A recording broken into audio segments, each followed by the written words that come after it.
안녕하세요. 찬송가 예배 때 부를 찬송가를 쭉 한번 불러보는 시간입니다. 먼저 서양 찬송가 73장을 한번 불러보도록 하겠습니다. 이 찬송은 2분의 2박자여서 2분음 표를 한박으로 생각하고 불러주셔야 되는데요. 숨 쉬는 거를 조금 그러니까 내 눈을 들어 두루 살피니까지 노래하시고 숨 쉬고 산악이라 이런 식으로 숨을 좀 쉬어주시고요. 그 다음에 세 번째 단에서 하늘과 땅을 지은 여호와, 여기는 숨 안 쉬고, 세 번째 네 번째 단은 숨을 안 쉬고 불러주시면 참 좋습니다. 같이 한번 그런 식으로 한번 불러보도록 하겠습니다. 전주부터 할게요.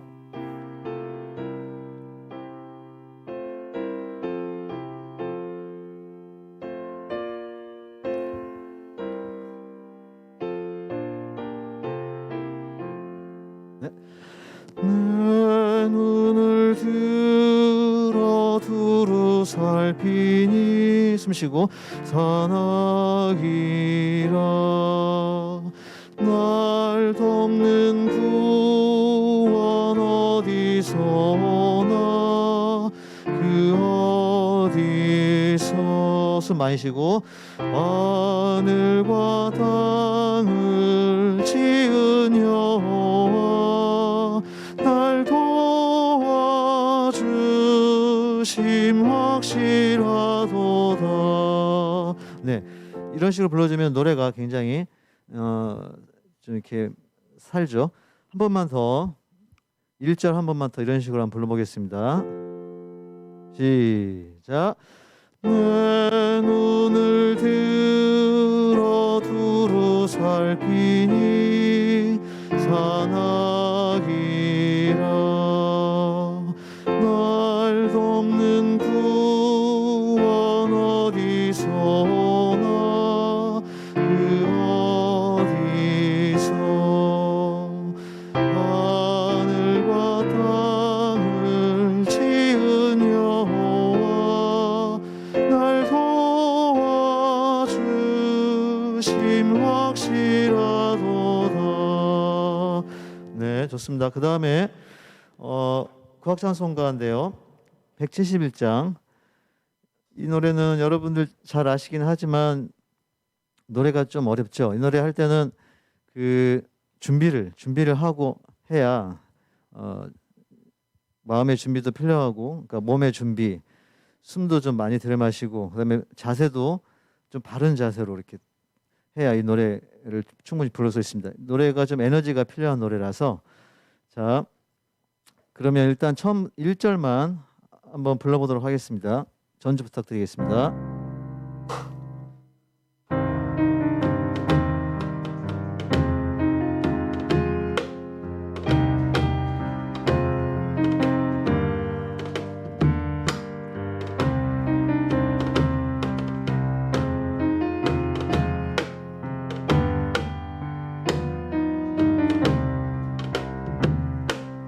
가는 허리 절조망을 부둥켜 안고 살아계신 하나님께 기도합니다.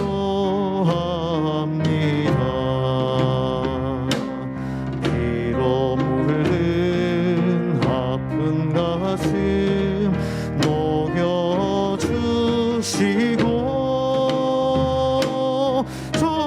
조급통일 하루속히 이워주소서. 백두산의 찬미소리 땅을 흔들고 한라산의 감사기도 하늘 끝까지. 네, 여기까지가 1절이고요. 그러니까 다시 처음으로 가서 2절 또 3절 이렇게 부르고, 그 다음에 맨 마지막에 이제 하늘 끝까지 아멘 해서 끝나는 거잖아요. 자, 그런데 우리가 이제 주의할 게 좀 몇 가지가 있는데요. 그 하나, 그러니까 첫 번째 단, 두 번째, 네 번째 단 보면 조국 통일 하루속히라는 부분, 그 부분 한번 띄워주시. 예, 이 부분에서 그 하루속히라는 부분을 조금 표현하기가 좀 힘든데요. 하루 하고 나서 기다렸다가 속히 이거는 굉장히 빠르게 해야 됩니다. 그러니까 하루 속히 이렇게요. 그러니까 이제 그 미리 준비 안 하면 하루 속히 이런 식으로 되는데 좀 맛이 안 삽니다. 그렇게 하면은. 그래서 하루 속히 이렇게 알았죠? 이 부분 주의해서 조국 통일 하루 속히 이루어져서 저랑 같이 해보겠습니다. 하나, 둘, 셋. 조국 통일 하루 속히 이루어주소서. 됐습니다. 이 부분 하루속히 얼싸안고 2절은 이런 부분 이따 할 때 좀 주의해서 불러주시고요. 그 다음에 맨 그 후렴 부분 한번 볼게요. 하늘 끝까지. 이 부분이 좀 어려워서 이 부분을 따로 한번 연습해 볼게요. 제가 같이 한번 해볼 테니까 어떤 식으로 드는지 일단 들어봐 주세요. 자, 하나, 둘, 셋. 하늘 끝까지. 자, 어려운 부분이 끝 한 다음에 이게 좀 힘듭니다. 가사가 붙어 있으면 노래하기 쉬울 텐데. 그러니까 요거가 힘듭니다. 요거 할 때 배에도 좀 더 힘을 주고 더 선명하게 이렇게 해야 됩니다. 자, 그 부분만 한번 제가 불러볼게요. 끝까지. 하늘부터 시작. 하늘 끝까지.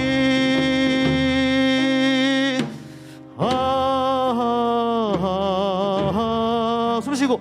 아멘.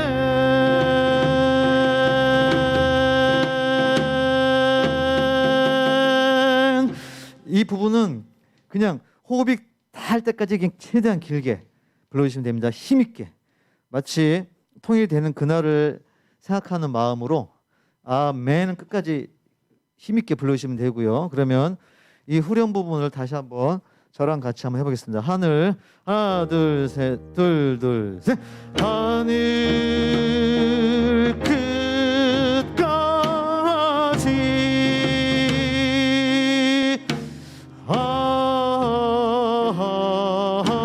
숨 쉬고 아멘.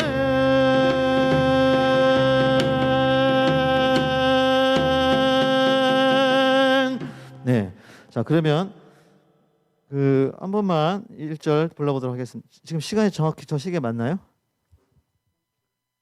7분입니까?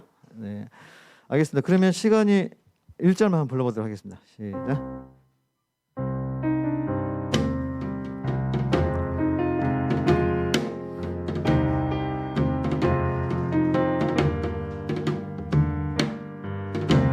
자, 노래하실 때는 이렇게 몸을 북구리 장단 아시죠? 몸을 이렇게 좌우로 흔들어 주시면서 하시면 노래하기 더 편합니다. 가는 허리 절저망을 부둥켜 안고 살아계신 하나님께 기도합니다. 피로 물든 아픈 가슴 녹여주시고 조국 통일 하루속히 이루어주소서. 백두산의 찬미소리 땅을 흔들고 한라산의 감사기도 하늘 끝까지. 네, 이따가 배운 대로 잘 해주시기 바랍니다.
안녕하세요. 안녕하세요.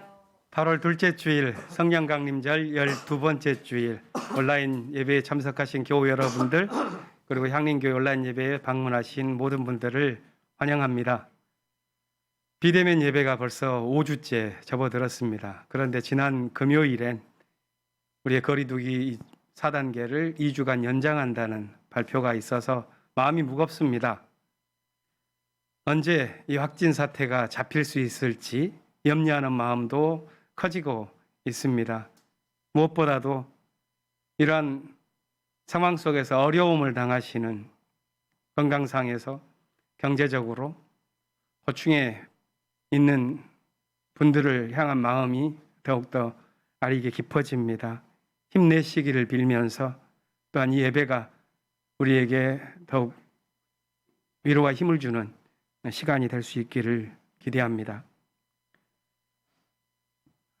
시간이 참 빠르다는 것을 느낍니다. 벌써 여름이 끝나가고 있죠. 매미 소리가 절정에 달하니까 또한 아침 저녁으로 계절의 변화를 느낄 수가 있습니다. 그러고 보면 우리가 힘들어했었던 시간이 또한 변화를 위한 전환의 시간에 입구다 하는 것들도 느끼게 됩니다. 우리가 지금 지나가고 있는 이 위기의 시간이 또 다른 도약을 위한 변화를 준비하는 시간이 되기를 바라는 마음은 저뿐만이 아니라 모두가 같을 것이라고 봅니다. 코로나의 시간을 긴 성찰의 시간으로 보내면서 우리가 이전의 삶으로부터 돌이켜 모든 것들로부터 회복하는 그런 시간이 또 우리 앞으로 오겠지요. 비대면 예배를 우리가 이어가지만 하나님의 말씀을 더욱 깊이 할 수 있는 그런 예배의 시간이 되기를 빌면서 이 시간 징소리에 맞추어 우리의 마음을 가다듬어 예배를 준비하겠습니다. 징소리가 울릴 때 주님께서 당신의 생명과 정의와 평화의 말씀을 우리 마음에 담아주시기를 기원합니다.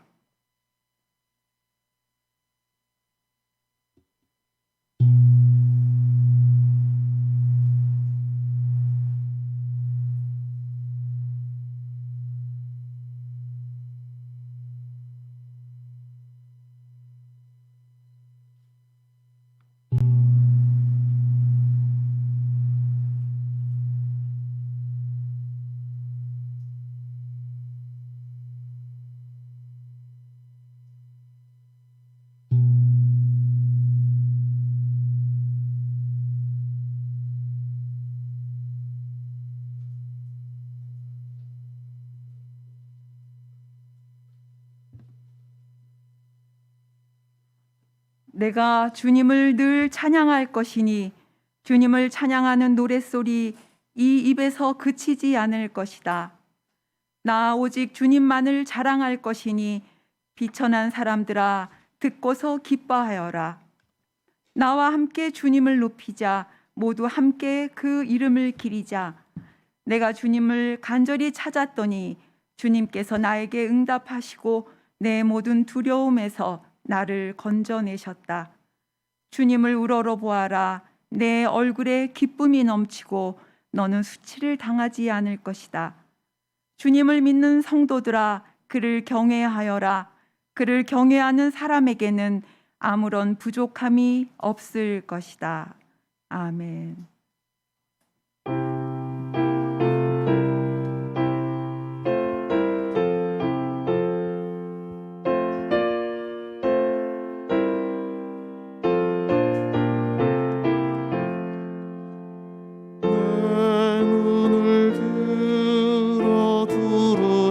살피니 선악이라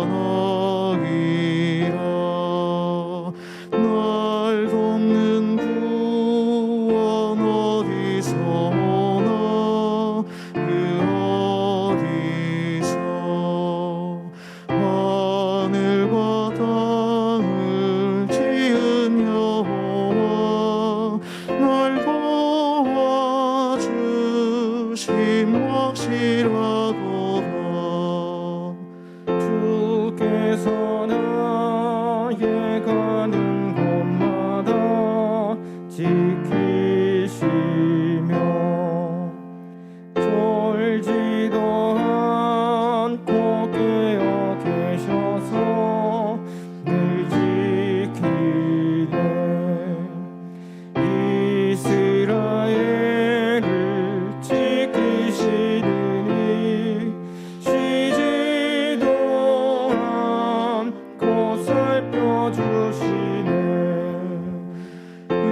못하며 또 밤에도 리하지 못하네.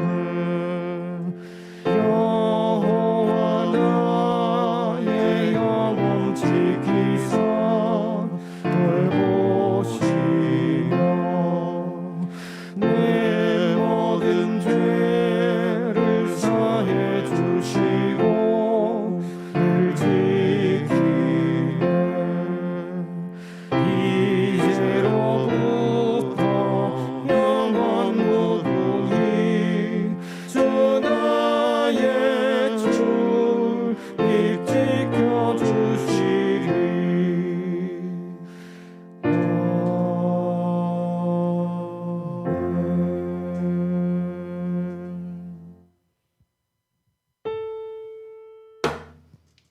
내가 주를 찬양하리 끊임없이 찬양하리. 주님 찬양 노랫소리 그칠 날이 없으리라. 내가 주를 사랑하리 주님만을 사랑하리. 곤고한 자 기뻐하네. 이를 듣고 기뻐하네. 나와 함께 노래하세 주 높이는 노래하세. 모두 함께 소리 맞춰 주님 이름 높여보세.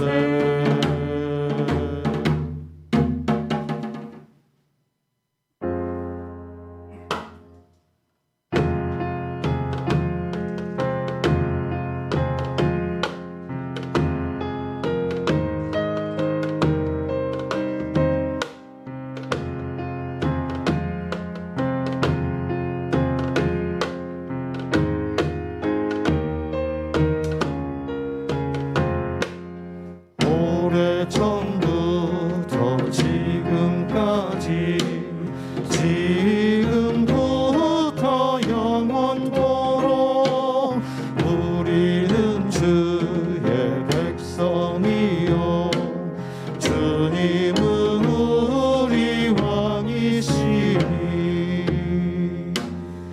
영광 찬송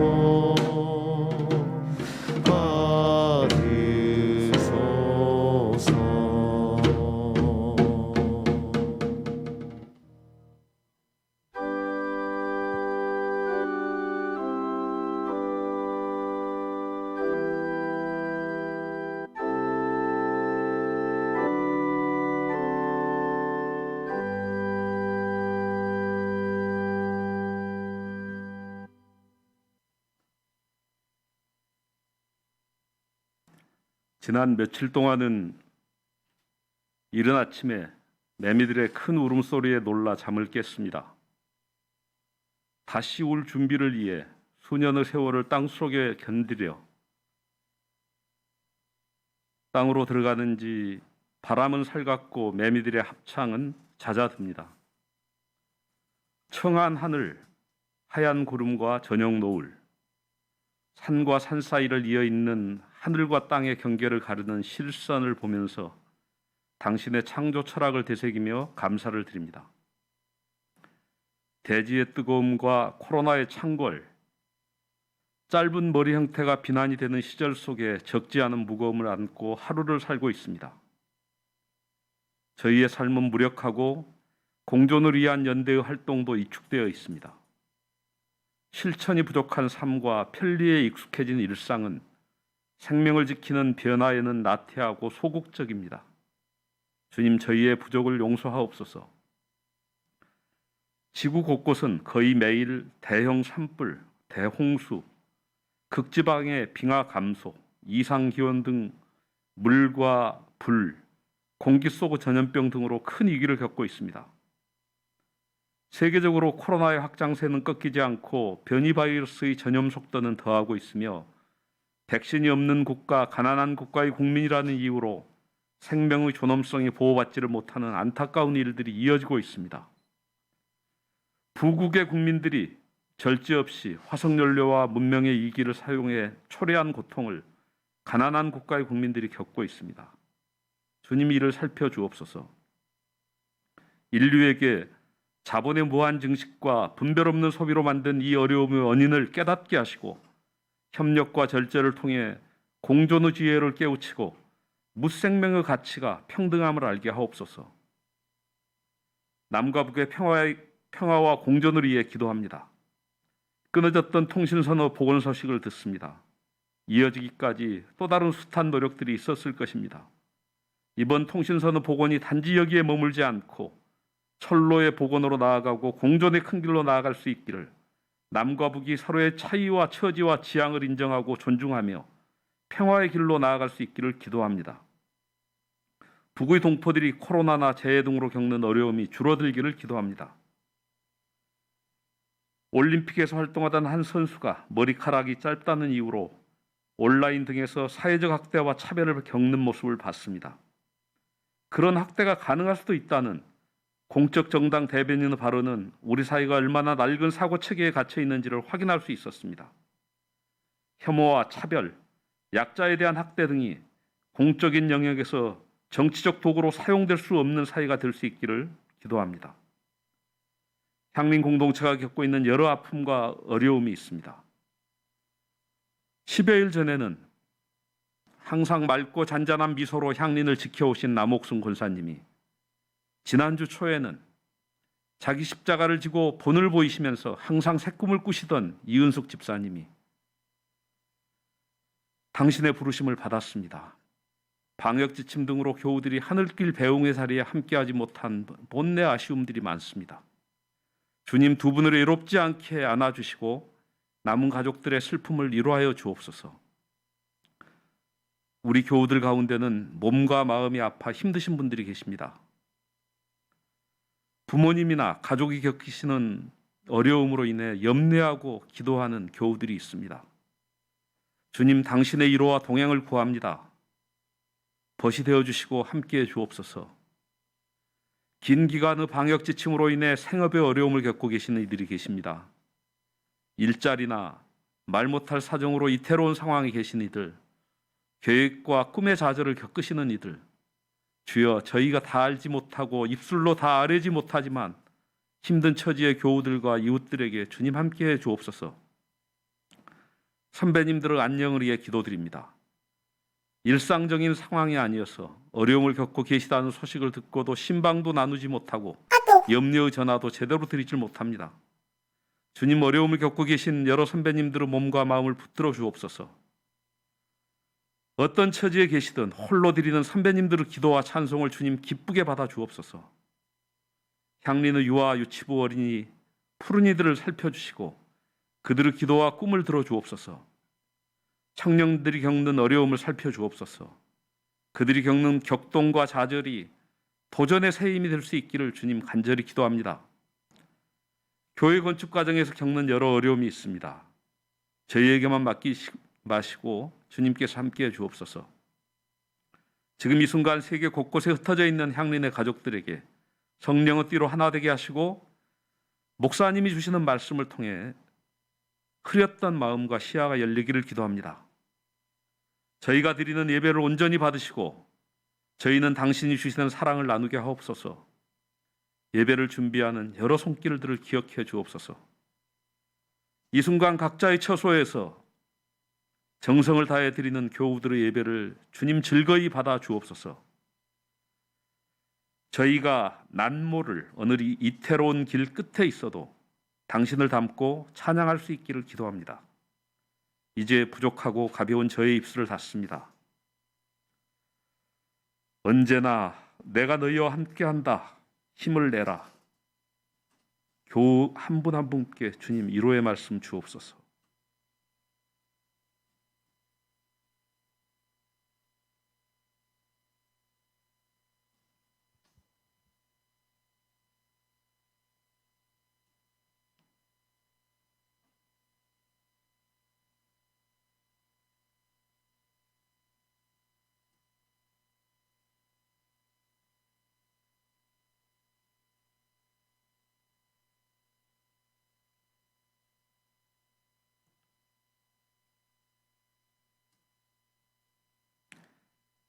주님 주시는 평안과 위로가 힘이 됩니다. 다시 일으켜 세우시는 예수님 이름으로 기도합니다. 아멘. 평화 이루소서 평화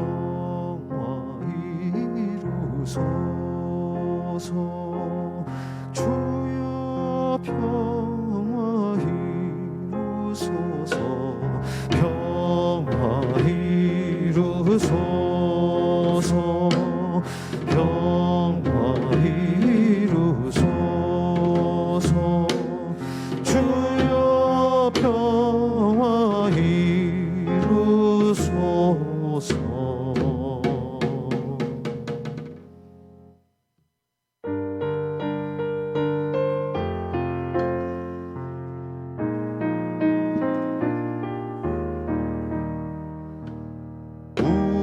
우리를 만드신 하나님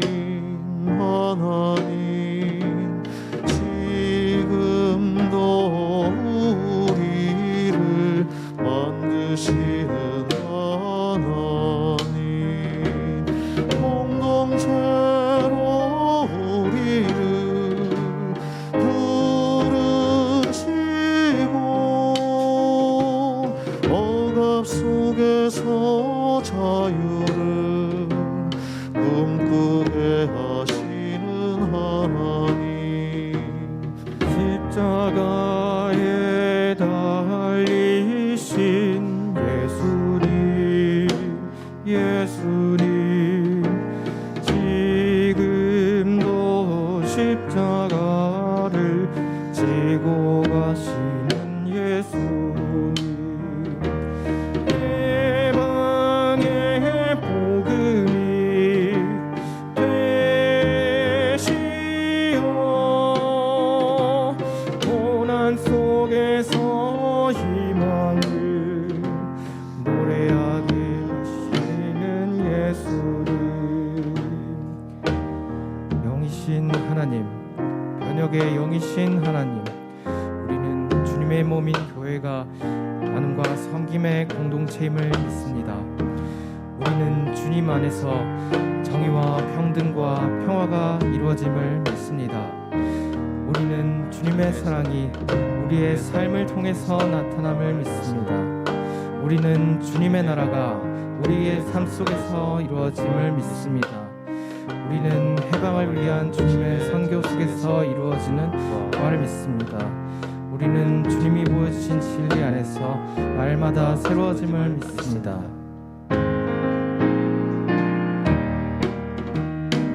우리는 예수의 동감아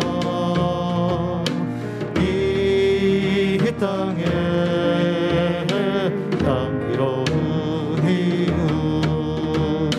나를 살리고 너를 살리는 생명의 숨결 성문 밖으로 낮은 자리로 새 하늘 새 땅으로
오늘의 하늘 말씀은 제1성서의 사무엘기 하와 제2성서의 에베소서입니다. 먼저 사무엘기 하 18장 5절에서 9절, 15절과 31절에서 33절까지의 말씀을 읽겠습니다. 제1성서 492쪽입니다. 그때 왕이 요압과 아비새와 이때에게 부탁하였다. 나를 생각해서라도 저 어린 압살롬을 너그럽게 대하여 주시오. 왕이 압살롬을 너그럽게 대하여 달라고 모든 지휘관에게 부탁하는 말을 온 백성이 다 들었다. 다윗의 군대가 이스라엘 사람과 싸우려고 들녘으로 나아가서 에브라임 숲속에서 싸움을 하였다. 거기에서 이스라엘 백성이 다윗의 부하들에게 패하였는데 그들은 그날 거기에서 크게 패하여서 2만 명이나 죽었다. 싸움이 온 땅 사방으로 번져나가자 그날 숲속에서 목숨을 잃은 군인이 칼에 찔려서 죽은 군인보다 더 많았다. 압살롬이 어쩌다가 다윗의 부하들과 마주쳤다. 압살롬은 노새를 타고 있었는데 그 노새가 큰 상수리 나무의 울창한 가지 밑으로 달려갈 때에 그의 머리채가 상수리 나무에 휘감기는 바람에 그는 공중에 매달리고 그가 타고 가던 노새는 빠져나갔다. 요압의 무기를 들고 다니는 젊은이 10명도 모두 둘러싸고서 압살롬을 쳐서 죽였다. 바로 그때에 그 에티오피아 사람이 들어왔다. 에티오피아 사람이 왕에게 아뢰었다. 높으신 임금님께 기쁜 소식을 가져왔습니다. 주님께서 오늘 임금님께 반역한 자들을 없애버리시고 임금님께 승리를 안겨주셨습니다. 왕이 에티오피아 사람에게 물었다. 그 어린 압살롬이 평안하더냐? 에티오피아 사람이 대답하였다. 높으신 임금님의 원수들을 비롯하여 임금님께 반역한 자들이 모조리 그 젊은이와 같이 되기를 바랍니다. 왕은 이 말을 듣고 마음이 찢어질 듯이 아파서 성문 위에 다락방으로 올라가서 울었다. 그는 올라갈 때에 내 아들 압살롬아, 내 아들아, 내 아들 압살롬아, 너 대신에 차라리 내가 죽을 것을. 압살롬아, 내 아들아, 내 아들아 하고 울부짖었다. 이어서 제2성서의 에베소서 4장 25절에서 5장 2절까지의 말씀을 읽겠습니다. 제2성서 334쪽입니다. 그러므로 여러분은 거짓을 버리고 각각 자기 이웃과 더불어 참된 말을 하십시오. 우리는 서로 한 몸의 지체들입니다. 화를 내더라도 죄를 짓는 데까지 이르지 않도록 하십시오. 해가 지도록 노여움을 품고 있지 마십시오. 악마에게 틈을 주지 마십시오. 도둑질하는 사람은 다시는 도둑질하지 말고 수고를 하여 제 손으로 떳떳하게 벌이를 하십시오. 그리하여 오히려 궁핍한 사람들에게 나누어 줄 것이 있게 하십시오. 나쁜 말은 입 밖에 내지 말고 덕을 세우는 데에 필요한 말이 있으면 적절한 때에 해서 듣는 사람에게 은혜가 되게 하십시오. 하느님의 성령을 슬프게 하지 마십시오. 여러분은 성령 안에서 구속의 날을 위하여 인치심을 받았습니다. 모든 악독과 격정과 분노와 소란과 욕설은 모든 악의와 함께 내버리십시오. 서로 친절히 대하며 불쌍히 여기며 하느님께서 그리스도 안에서 여러분을 용서하신 것과 같이 서로 용서하십시오. 그러므로 여러분은 사랑을 받는 자녀답게 하느님을 본받는 사람이 되십시오.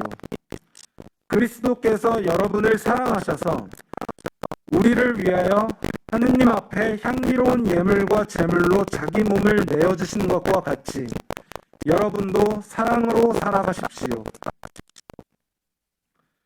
다 함께 에베소서 5장 1절 말씀을 읽겠습니다.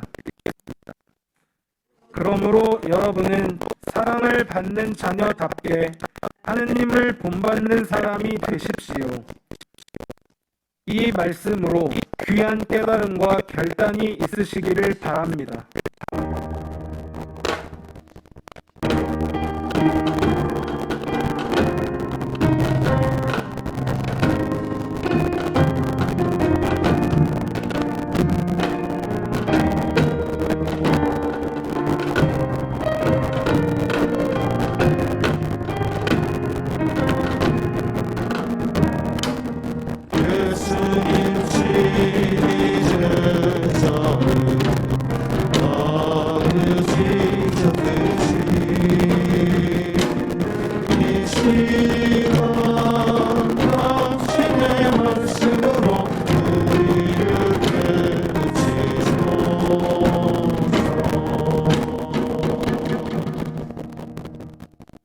오늘 함께 읽어보실 복음서의 말씀은 요한복음서 6장입니다. 예수께서 그들에게 말씀하셨다. 내가 생명의 빵이다. 내게로 오는 사람은 결코 줄이지 않을 것이요 나를 믿는 사람은 다시는 목마르지 않을 것이다. 유대인들은 예수께서 내가 하늘에서 내려온 빵이다 하고 말씀하셨으므로 그분을 두고 수군거리면서 말하였다. 이 사람은 요셉의 아들 예수가 아닌가? 그의 부모를 우리가 알지 않는가? 그런데 이 사람이 어떻게 하늘에서 내려왔다고 하는가? 그때 예수께서 그들에게 말씀하셨다. 서로 수군거리지 말아라. 나를 보내신 아버지께서 이끌어주지 아니하시면 아무도 내게 올 수 없다. 나는 그 사람들을 마지막 날에 살릴 것이다. 예언서에 기록하기를 그들이 모두 하나님께 가르침을 받을 것이라 하였다. 아버지께 듣고 배운 사람은 다 내게로 온다. 이 말은 하나님께로부터 온 사람 외에 누가 아버지를 보았다는 것을 뜻하지 않는다. 하나님께로부터 온 사람만이 아버지를 보았다. 내가 진정으로 너희에게 말한다. 믿는 사람은 영생을 가지고 있다. 나는 생명의 빵이다. 너희의 조상은 광야에서 만나를 먹었어도 죽었다. 그러나 하늘에서 내려온 빵은 이러하니 누구든지 그것을 먹으면 죽지 않는다. 나는 하늘에서 내려온 살아있는 빵이다. 이 빵을 먹는 사람은 누구나 영원히 살 것이다. 내가 줄 빵은 나의 살이다. 그것은 세상에 생명을 준다. 이는 주님의 말씀입니다. 마음에 새겨 행하겠습니다.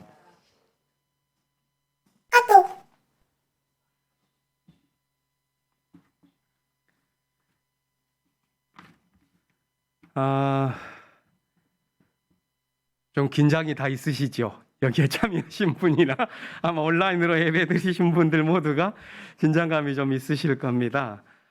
8월 들어서 좀 시스템들을 저희들이 새롭게 좀 더 나아지도록 지금 여러 방식으로 실험하고 있는데 리허설을 금요일 날 충분히 거쳤지만 새로운 송출 방식을 처음 채택해서 오늘 하다 보니 이 음성 부분에서 조금 어려움이 있었습니다만 아마 곧 해결되리라고 봅니다. 우리 교회가 어려움을 겪고 있지만 이 시대를 피해갈 수 없지요. 그지만 또 우리 마음속에서는 광화문 시대를 준비하면서 나아가는 그런 새로운 마음가짐이 있습니다. 광화문 시대를 준비하면서 우리는 크게 두 화두를 잡았습니다. 첫 번째는 생태적 전환이고 두 번째는 한반도의 평화입니다. 제가 지난주부터 그리고 오늘 그리고 다음 주까지 이 두 번째 화두를 들고 지금 기도 중에 있습니다. 또 그러한 주제로 말씀을 전하고자 합니다. 오늘은 그동안 제가 해와온 그런 고민들 또 교회 안팎으로 해와온 활동들 이것을 교우들과 나누면서 한반도 평화에 관한 교회 안의 관심과 논의를 촉발하는 그런 기회를 삼고자 합니다. 먼저 성서를 보겠습니다. 제1성서의 본문은 다윗의 셋째 아들 압살롬의 죽음에 관한 이야기입니다. 다윗의 여러 아들 중에 압살롬은 매력적인 야심가였습니다. 그는 흠잡을 데 없는 미남이었다고 성서에 소개됩니다. 하지만 그는 아버지에게 반란을 일으켜서 결국 죽음에 이르는 비극의 주인공이 되었습니다.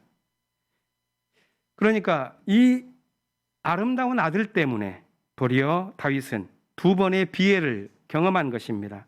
한 번은 아들이 일으킨 반란 때문이고 또 한 번은 이 아들의 때이른 죽음 때문입니다. 오늘 본문은 아들의 죽음을 놓고 비탄에 차서 부르짖는 다윗의 모습을 그리고 있습니다.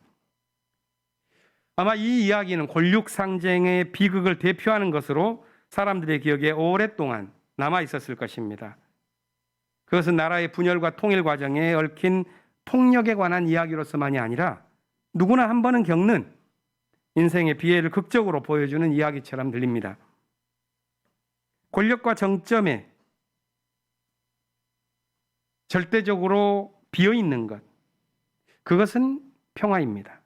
따라서 이 이야기는 영광스러운 삶이라 할지라도 평화가 없다면 참혹한 비극에 이른다는 교훈을 우리에게 줍니다.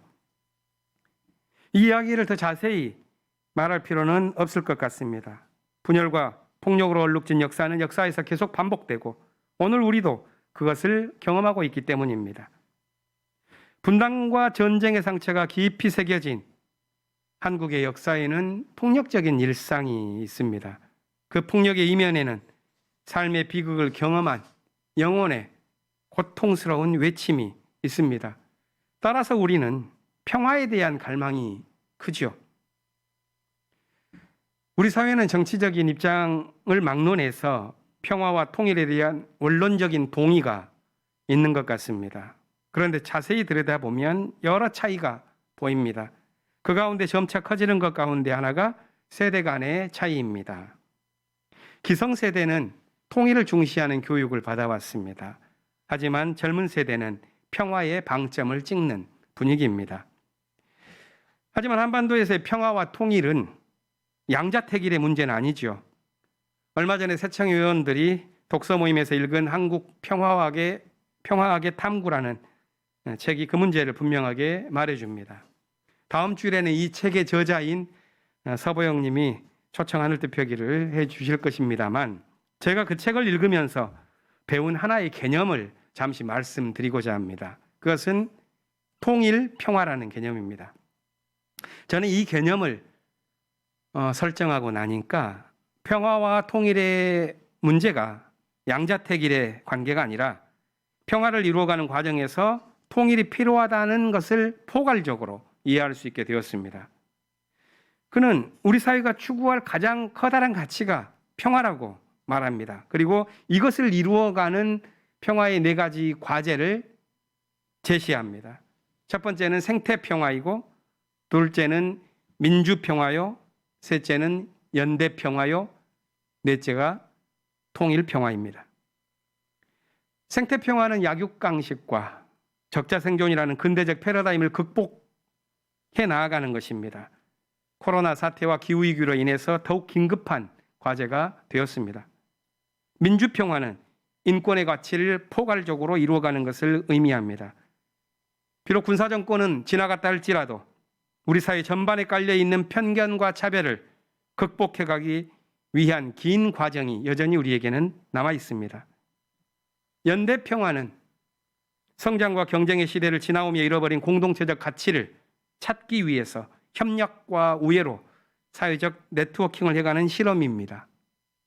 마지막으로 통일평화는 통일이 없이는 평화가 오지 않는다는 분단된 한반도의 현실적인 당위에서 출발합니다.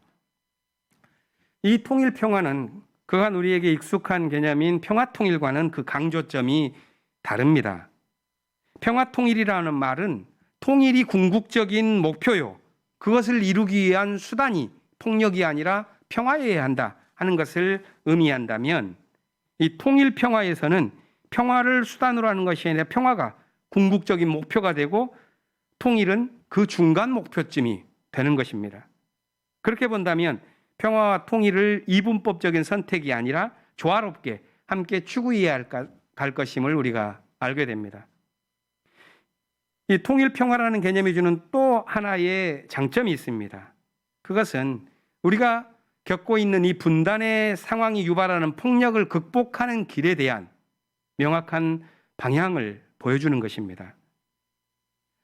저자는 분단 상황에서 선택할 수 있는 4가지 경우의 수를 언급합니다. 첫째는 분단의 폭력입니다. 둘째는 통일의 폭력입니다. 셋째는 분단의 평화요, 4번째는 통일의 평화입니다. 우리가 지금 분단 폭력을 겪고 있다면 이것을 극복할 수 있는 3가지 대안을 여기서 말하고 있는 것이죠. 첫째는 통일을 폭력적으로 이루는 것이요, 둘째는 분단 상태에서 평화를 유지하는 것이요, 셋째는 통일로서 평화를 찾아가는 것입니다.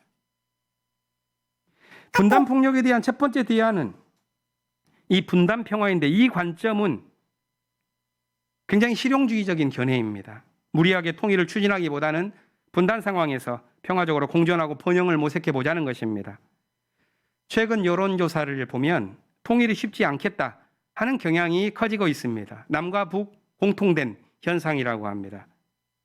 여기에는 북한에 대한, 또 남한에 대한 서로에 대한 이질감이나 적대감, 또 통일 비용, 이런 것들에 대한 경제학적인 계산, 이런 것들이 숨어 있다고 봅니다. 그런데 문제는 이 분단의 평화가 남과 북 두 체제의 공존과 번영을 추구하지만 그것이 현실적으로 가능하냐 하는 점에서는 회의적이라 하겠습니다. 왜냐하면 언제든지 분단 폭력으로 회귀할 수 있기 때문입니다. 그렇다면 두 번째로 생각해 볼 것은 폭력을 통해서라도 통일을 이룬다는 통일 폭력입니다. 과거에 남과 북은 이런 태도를 가진 적이 있었죠. 남은 북진 통일을 외쳤고 북은 적화 통일을 추구했습니다. 하지만 우리 민족 저 깊은 곳에 상처만 남기고 오늘날에는 거의 폐기되었습니다. 여전히 이런 통일폭력에 대한 욕망을 가진 사람들이 있습니다. 그들은 북의 급변 사태에 대한 수구 세력의 허망한 기대입니다. 하지만 그런 방식의 통일은 한반도에 결코 평화를 줄 수 없습니다. 그렇다면 마지막 남은 선택은 분명하죠. 분단폭력을 극복하는 최선의 전망은 통일평화입니다. 통일평화는, 한반도의 항구적인 평화는 통일을 반드시 통과해야 한다는 것, 그리고 통일 후에도 평화 공동체를 수립하기 위한 노력은 계속 지속되어야 한다는 것을 우리에게 가르쳐 줍니다. 이렇게 보면 통일평화가 무엇을 의미하는지 분명해집니다. 저는 앞으로 포괄적인 평화의 전망 속에서 우리가 통일평화를 잘 살려나가는 것, 이것이 중요하다고 봅니다. 통일과 평화는 양자택일의 문제가 아니기 때문에 평화를 찾아가는 길에서 통일평화의 과제를 어떻게 설정할 것이냐 하는 지혜가 우리에게 필요합니다. 현실을 보면 이 평화의 길을 찾고 열어가는 과정이 결코 쉽지 않다는 것을 우리는 잘 압니다. 어려움의 여건이 발목을 잡기도 하고 또 세속적인 욕심이 앞을 가로막기도 합니다. 말뿐인 평화는 몸짓을 공허하게 하고 정서에 치우친 평화는 파당적인 만족에 그치는 경우도 있습니다. 평화의 길, 특히 통일평화의 길은 더욱 깊은 성찰과 지혜를 요구합니다. 그것은 마치 오늘 복음서 본문에서 예수께서 하신 말씀과도 같습니다. 나는 생명의 빵이다. 내게로 오는 사람은 결코 줄이지 않을 것이요 나를 믿는 사람은 다시는 목마르지 않을 것이다. 저는 이 말씀이 매우 상징적인 표현처럼 들립니다.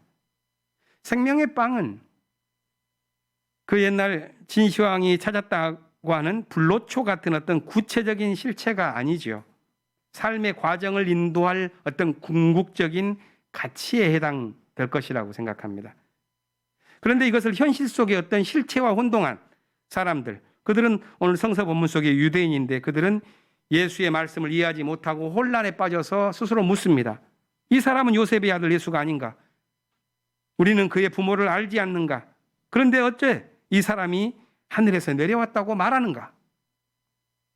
이것은 하늘의 평화를 이 땅에 도입하기 위한 예수의 꿈, 그 가능성을 모르고 하는 말이죠.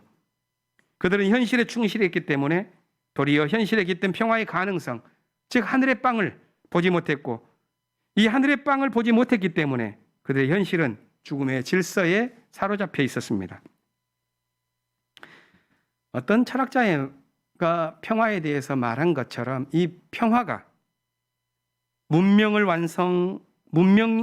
완성을 향해 나아가도록 만드는 궁극적인 힘이라면 또 진리와 아름다움을 모험적으로 추구하게 만드는 그 무엇이라면 그것은 단순히 미래에 대한 희망이나 현재에 대한 세세한 관심만은 아닐 것입니다. 그것보다 평화는 어떤 영혼에 대한 감각, 어떤 무한성에 대한 파악, 다시 말해서 현실의 제약과의 한계를 초월하는 갈망과 함께하는 것이라 하겠습니다.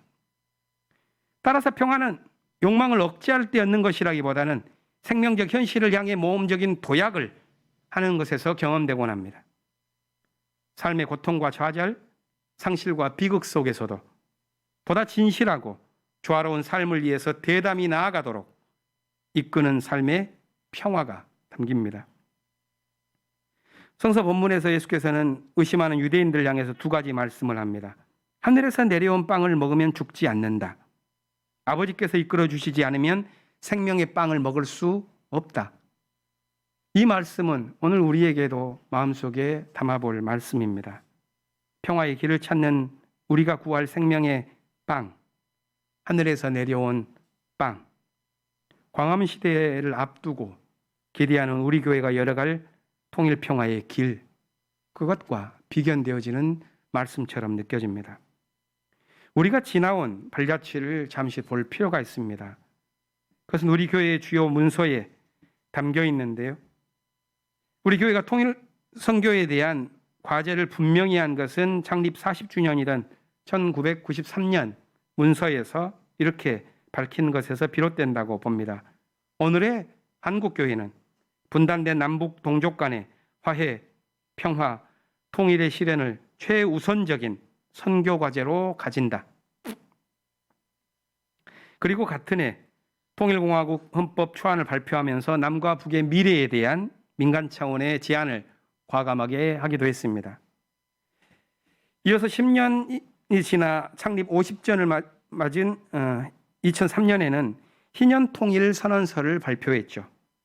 이것은 그보다 3년 전인 2000년에 6.15 선언이 있었는데 그것과 보조를 맞추어서 10가지 사회적, 신앙적 목표를 제안했습니다. 그리고 60주년에는 교회갱신과 사회선교 실천을 위한 제안에서 5가지 주요 과제 중 두 번째로 평화통일을 제시하고 7가지 실천사항을 담았습니다.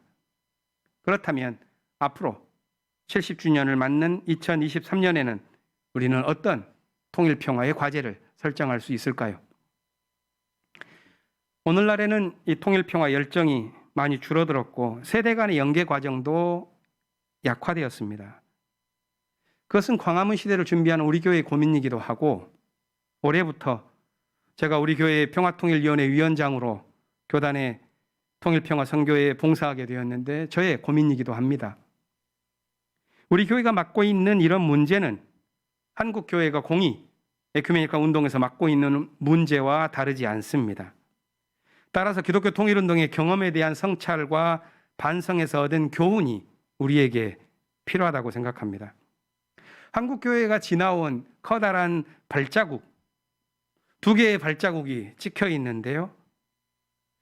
하나는 남과 북의 교회 대표들이 직접 만나서 화해의 물꼬를 트는 대화를 해온 프로세스가 있고 다른 하나는 인도주의적인 북녘동포 돕기 사업이 있습니다. 먼저 이 도잔소 프로세스라고 알려진 이 대화운동은 남북관계가 얼어붙었던 80대 초반부터 지금까지 계속 이어지고 있는데요. 이 운동은 세계교회와의 연대를 통해서 남과 북의 교회가 한반도에 화해의 물꼬를 열어온 에큐메니컬 운동의 상징적 활동입니다. 저도 2019년에 중국 심양에서 열렸던 이 대화 모임에 참여하기도 했습니다. 또 한편으로는 한국교회가 6.15 선언 이전부터 다양한 방식으로 인도주의적 대북 사업을 펼쳐왔습니다. 우리 교회도 남북 나눔 헌금을 통해서 북녘동포를 직접 지원하는 일을 하고 있죠. 우리 교단 역시 1996년부터 20여 년 동안 인도주의적 지원 사업을 진행해 오고 있습니다. 그런데 이런 활동을 해왔음에도 불구하고 교회는 전반적으로 평화통일의 운동이 후퇴하고 있습니다. 그것은 교회 내부적인 역량이 줄어들기도 했고 또 교회를 향한 외부의 요청 또한도 줄어들었기 때문입니다. 한편으로 한국교회는 지난 시기 신자유주의라는 불안의 시대를 지나오면서 교회가 교회다울 수 있는 가치 중심적인 활동에 대한 역량을 키워오지 못했습니다. 그러다 보니 통일평화에 대한 관심이 현저하게 줄어들고 말았습니다.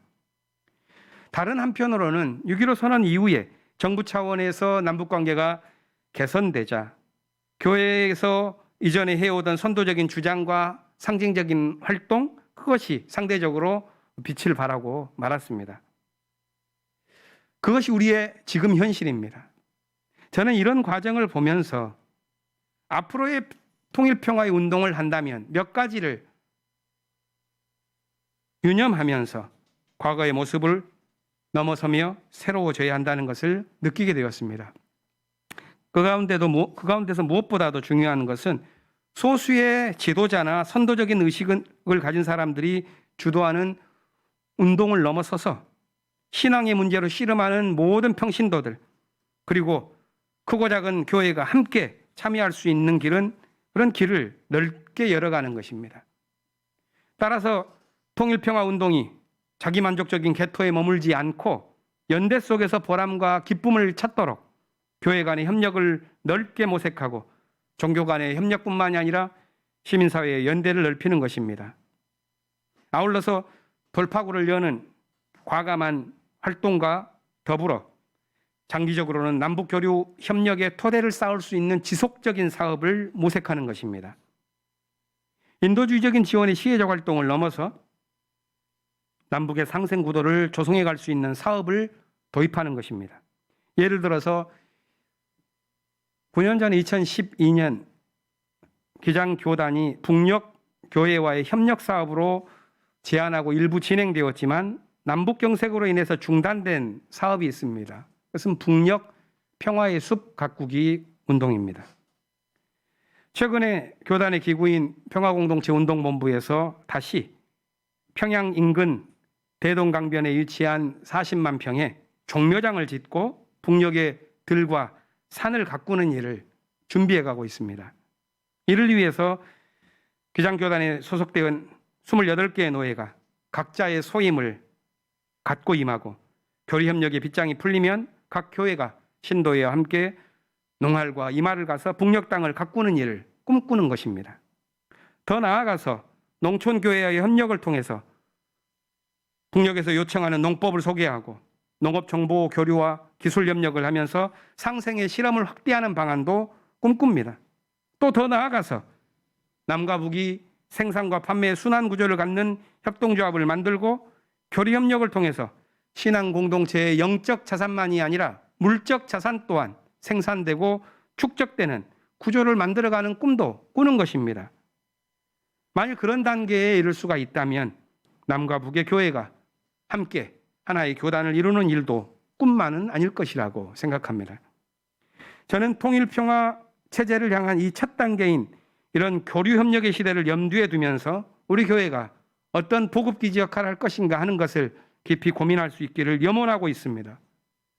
우리의 꿈과 계획을 구체화하면서 70주년 즈음에는 그 이름이 홍군수 재단이 되었든 뭐든 간에 한반도의 통일평화를 위한 활동을 할 수 있도록 하는 모든 지혜를 함께 모아갈 수 있기를 기대합니다. 통일평화를 향한 길은 단지 사회적인 활동만이 아니라 공동체를 안에서부터 다시 지어가는 일이요, 또 우리 자신의 실존적이고 신앙적인 차원을 새롭게 하는 일입니다. 따라서 남북의 통일평화는 정치적인 문제를 넘어서 삶의 윤리요, 신앙의 문제와 깊이 연관되어 있습니다. 바울은 그것을 통칭해서 하나님의 자녀답게 살아가는 것이라고 말합니다. 또한 하나님을 본받는 사람이 되는 것이라고 말합니다. 서신서 본문에서 바울은 여러 가지로 생활규범을 새롭게 제시하는데 마지막 32절 말씀만 보겠습니다. 이렇게 말합니다. 서로 친절히 대하고 서로 불쌍히 여기며 서로 용서하십시오. 우리가 만일 이러한 마음으로 살아간다면 가까운 곳에서부터 평화의 길을 넓혀갈 수 있을 것입니다. 평화의 길은 돈이나 힘으로 열어갈 수가 없습니다. 사회를 구성하는 모든 영역에서 우리가 평화를 시도해 나아갈 수가 있지만 종교가 정치나 자본의 아류가 된다면 그 맛을 잃고 말 것입니다. 평화의 길을 찾는 우리의 꿈이 당위에 묶이기보다는 복음이 불러내고 있는 그런 동경 속으로 우리가 들어가며 행위에 있어서의 비판과 저항을 넘어서 대안을 실험하는 데까지 나아갈 수 있다면 좋겠습니다. 하나님께서 그렇게 우리를 이끌어 주시기를 바라면서 함께 기도해 갈 수 있기를 기원합니다. 잠시 침묵으로 기도하겠습니다.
찬미 소리 땅을 흔들고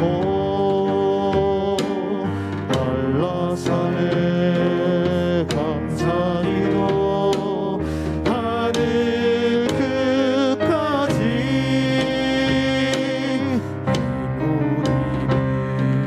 백성들이 애통해 가면서 살아계신 하나님께 기도합니다. 아름다운 금수강산 기뻐 춤추며 부모 형제 얼싸안고 살게 하소서. 백두산의 찬미 소리 땅을 흔들고 한라산에 감사기도 하늘 끝까지 무거운 땅 바라보고 눈물 흘리며 살아계신 하나님께 기도합니다. 땅과 물이 하나 되어 오고 가면서 새 하늘과 새 땅 위로 살게 하소서. 백두산의 찬미 소리 땅을 흔들고 한라산에 감사기도 하늘 끝까지 하늘 끝까지 아멘.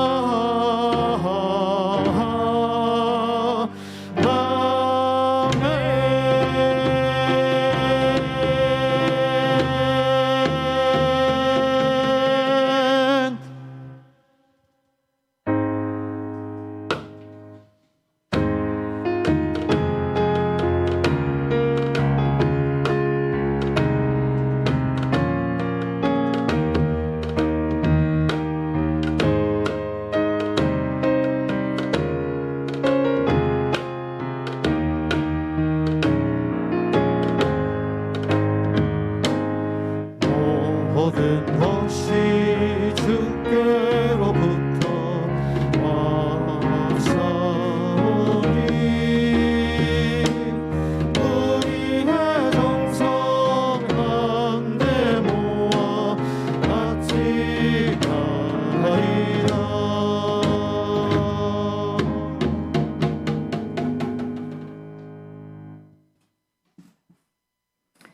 어느 시절보다 더 혹독한 더운 날씨 속에서 살아가는 모든 생명에게 힘을 주시는 주님 감사합니다. 포기하지 않고 끊어지지 않는 생명의 힘을 주시니 감사합니다. 코로나19로 아직 전 세계 시민들이 큰 고통 속에 살아가지만 조금 더 나아질 환경을 위해 노력하는 많은 손길들을 주시니 감사합니다. 노력하는 모든 이들에게 은혜와 평안을 주시길 기도합니다.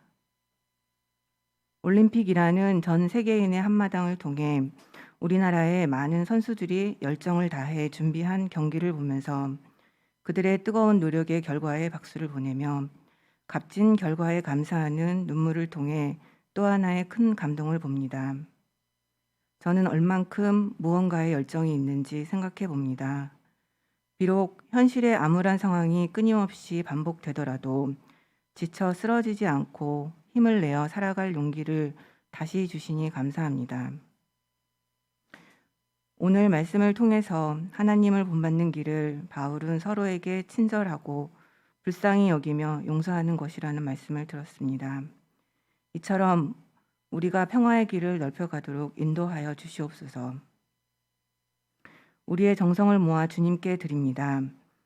코로나임에도 정성을 다하는 교우님들의 감사의 마음을 받아주시옵소서. 예수님의 이름으로 기도합니다.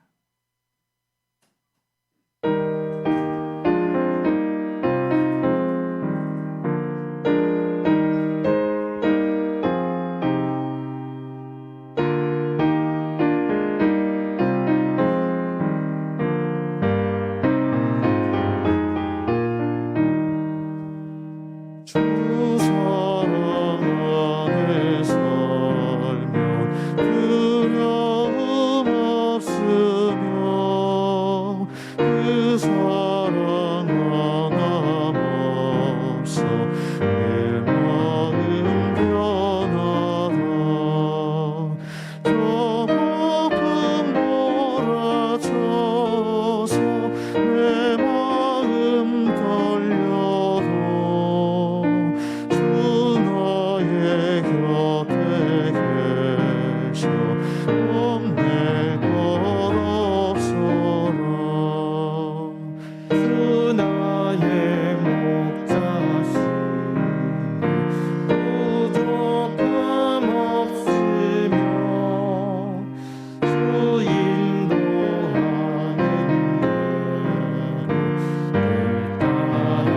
따라가리라. 그 뒤에 나를 대쳐 내 앞길 밝히니 나 주의 길을 따라 주 함께 살리라. 저 넓고 푸른 돌판 내 앞에 열리고 그 검은 푸른 거쳐 세상을 보인다. 그거는 나의 소망 정원한 생명길 참모에 되신 주님 늘 함께 하소서.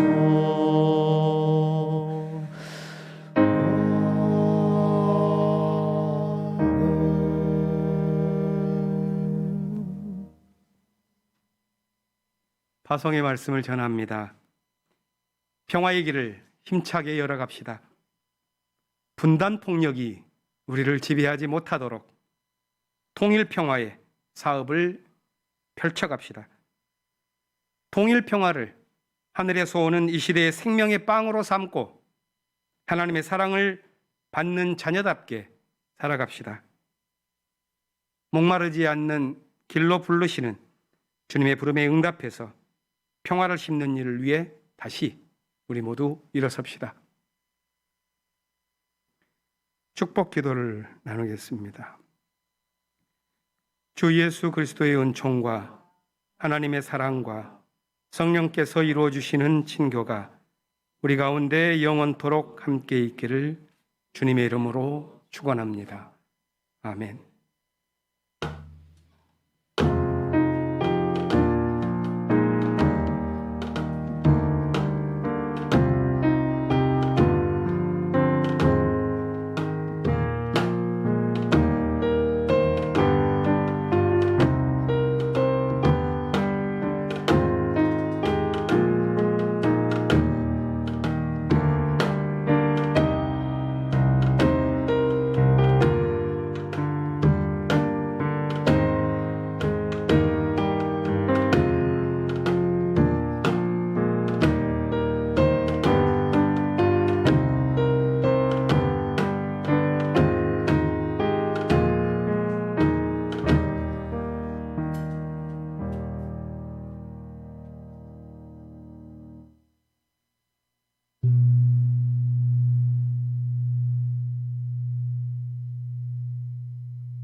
한 주간 평안하셨습니까?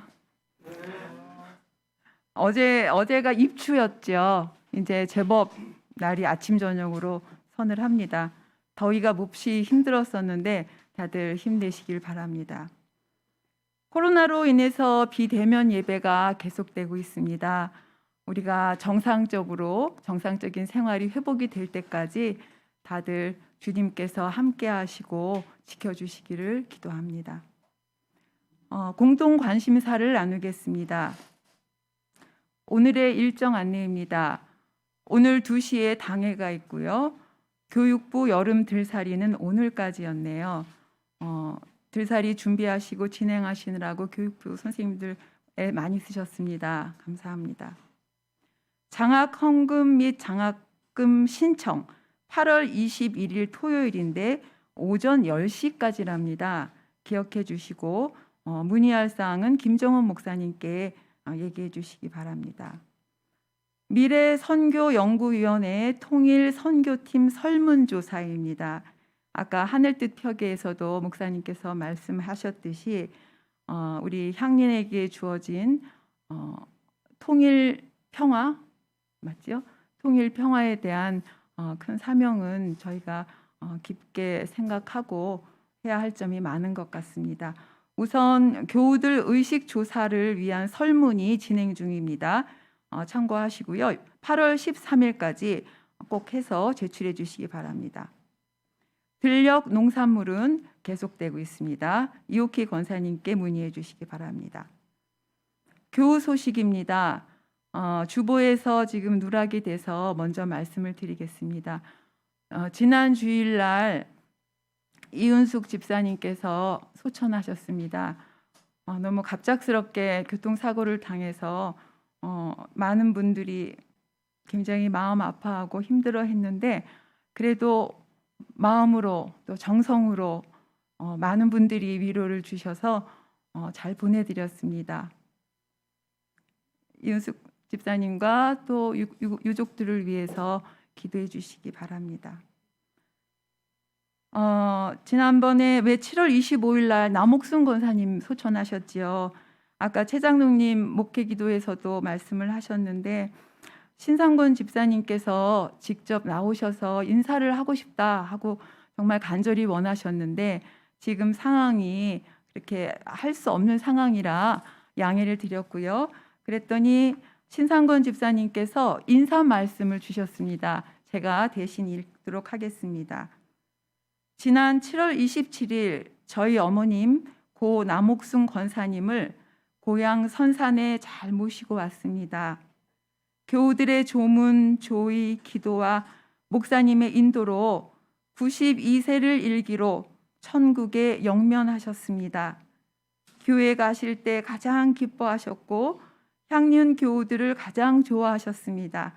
진심으로 감사 말씀 올립니다. 21년 8월 5남매 올림 이렇게 했습니다. 큰일 치르시느라고 애쓰셨고요.